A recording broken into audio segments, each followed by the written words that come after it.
얼마 전 뉴스에서 대한민국 가구당 근로소득이 7분기 연속 증가세가 이어진다는 내용을 봤다. 하지만 근로소득 증가 속도보다 물가 상승 속도가 훨씬 빨라서 실질 소득은 2분기 연속 감소했다고 한다. 게다가 난방비와 이자 지출은 역대 최대폭으로 증가했다.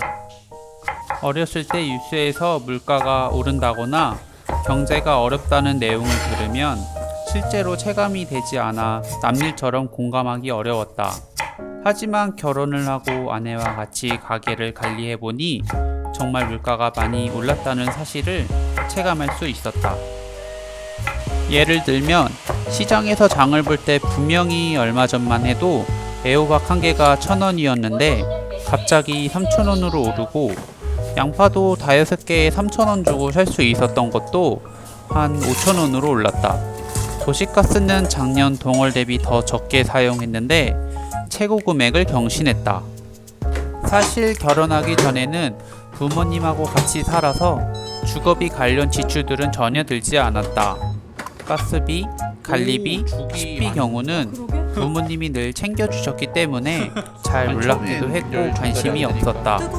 하지만 결혼을 해보니 이 모든 비용은 우리의 몫이 되었고 그제서야 물가가 얼마나 높아졌는지 깨달았다. 근데 이렇게 보니까 또 죽겠네. 그런가? 일요일 시장에서 장을 봤다. 꽃게탕을 먹고 싶어서 냉동이지만 탕을 끓여 먹을 거라 저렴하게 꽃게 3마리에 10,000원 주고 샀다. 밖에서 사 먹으면 2, 3인분이 50,000원이 넘는데 둘이서 3마리에 10,000원으로 아주 배불리 먹을 수 있었다. 아내는 꽃게 손질은 처음이라 인터넷에서 찾아서 한번 보더니 쉽게 잘 따라한다. 아내가 있어서 아주 든든하다. 약간 해동을 그래도 했어야 되나? 아유, 가위로 자를 것도 없이 그냥 떨어지네. 이렇게 레시피대로 만든 우리의 첫 꽃게탕은 너무 맛있었다. 드디어 정우가 바라던 거의 소원 성취네. 뭐든 늘 처음 시도하기 전에는 풍선처럼 두려움이 가득한데 막상 시작해보면 바람 빠진 풍선처럼 별거 아닌 일들이 참 많다. 뭐든 도전을 두려워하지 말고 용기를 내면 좋겠다. 와. 그리고 아내가 꼬막을 먹고 싶다고 해서 2kg를 10,000원에 샀다. 꼬막 껍질에 있는 불순물을 씻어내고 2시간 동안 해감했다.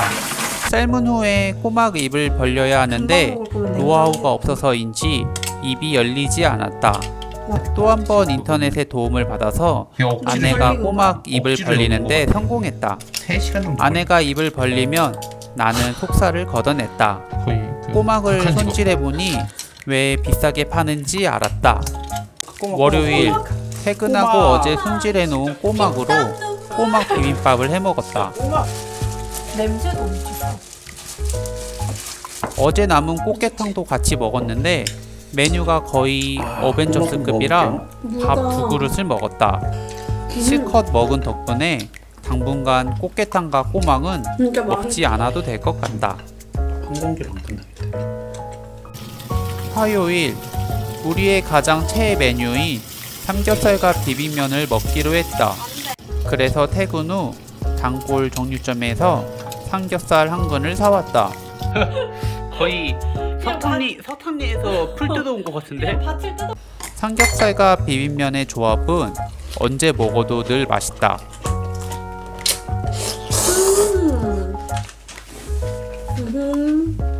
수요일 우리는 오랜만에 평일에 퇴근하고 저녁에 슬램덩크를 보기로 했다.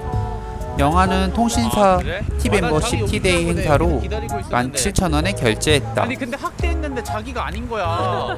그래가지고 내가 기다리는데 자기 앞에 미안해요 앞이야 이러면서 고개를 돌렸는데 미안해요가 있어. 맞아.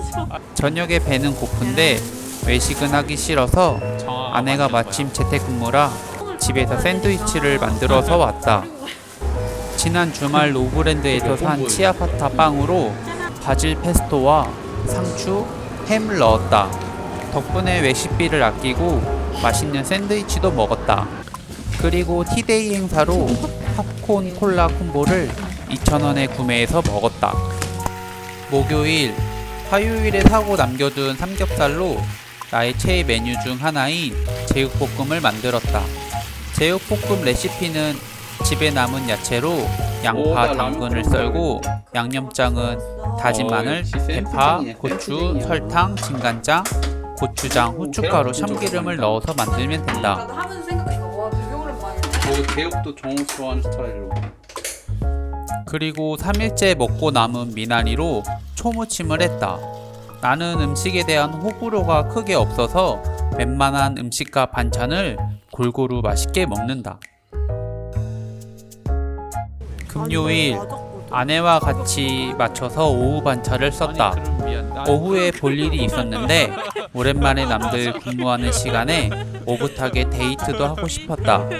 마침 날씨도 봄처럼 따뜻해서 좋았다. 아니 요 방향으로 가면 CU 다음에 있다 했거든. 시우 지났는데? 그니까 그래서 CU가 또 있나 하고 보고 있는데 점심은 버거킹 회원가입 50% 쿠폰으로 와퍼 세트 2개를 8,800원에 먹었다.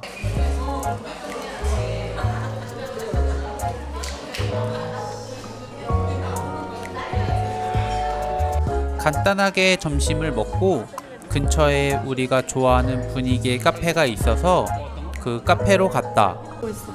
데이트를 하니 기분이 좋아서 디저트로 휘낭시에 2개를 같이 시켰다. 가끔 아내가 취미로 만든 휘낭시에와 비교해서 먹었는데 거짓말이 아니라 아내가 만든 휘낭시에만큼 맛있었다. 돈이 많이 생기면 카페를 차려서 나는 커피를 만들고 아내는 디저트 만들어서 장사를 하고 싶다. 저녁은 집에 남아있는 나물 반찬으로 비빔밥을 먹었다. 비빔밥만 먹으면 아쉬우니 라면하고 같이 먹었다.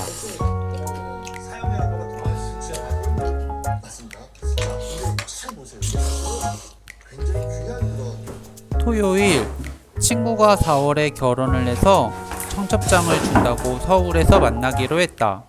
마침 필요 없는 책들이 있어서 서울 가는 김에 알라딘의 책을 팔려고 아침 일찍 일어나서 책 정리를 했다. 책을 정리하면서 얼마나 받을 수 있을까 생각에 한 20권 마음이 되는 것 설렜다. 같아.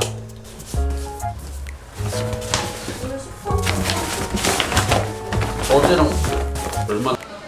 알라딘 중고 매장에 왔다. 당당히 20권을 넘게 가져왔는데 이미 재고가 많은 책들이거나 갈색으로 변색돼서 판매 불가능한 책이 대부분이라 고작 1,500원을 받았다. 실망한 우리의 표정을 본 직원이 안쓰러웠는지 오기 전에 미리 홈페이지에서 판매 가능 도서를 확인할 수 있다고 다음에는 확인하고 오라고 했다. 요즘처럼 비대면 디지털 세대에 이런 방법이 있을 거라고 생각을 못하다니 우리 부부는 반성해야겠다. 오늘의 약속 장소는 태국 음식점 타이문이다. 식당은 문래 청차촌 근처에 있는데 서울은 이렇게 복합 문화 공간이 다양하고 많이 있어서 참 좋다. 친구가 수원에서 멀리 결혼한다고 미안하다며 점심하고 카페까지 풀코스로 사줬다. 완전 싹싹 비었네. 그니까 말이야. 너무 좋아. 보사노바? 보사노바.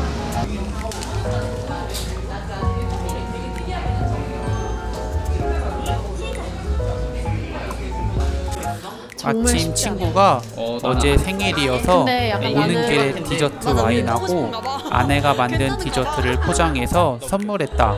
너무 귀엽고 일방적으로 선물이나 대접을 받으면 괜히 부담스럽고 불편하다. 다행히 균형 있는 만남이어서 부담감을 덜 수 있었다.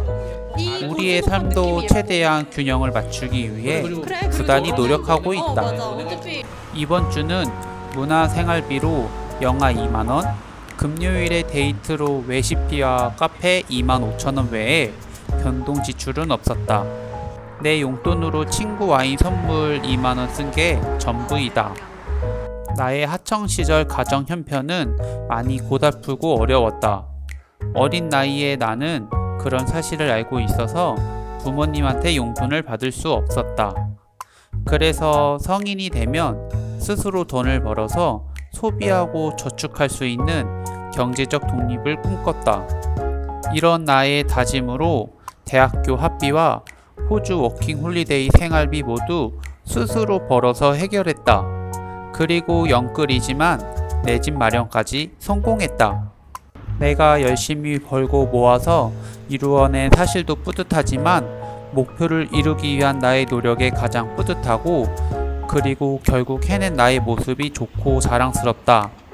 그리고 이제는 혼자가 아니라 아내와 둘이서 함께 노력하고 목표를 이뤄가고 싶다. 10년 후 지금 우리의 모습을 보면서 자랑스럽고 후회하지 않는 시간으로 기억하고 싶다. 완전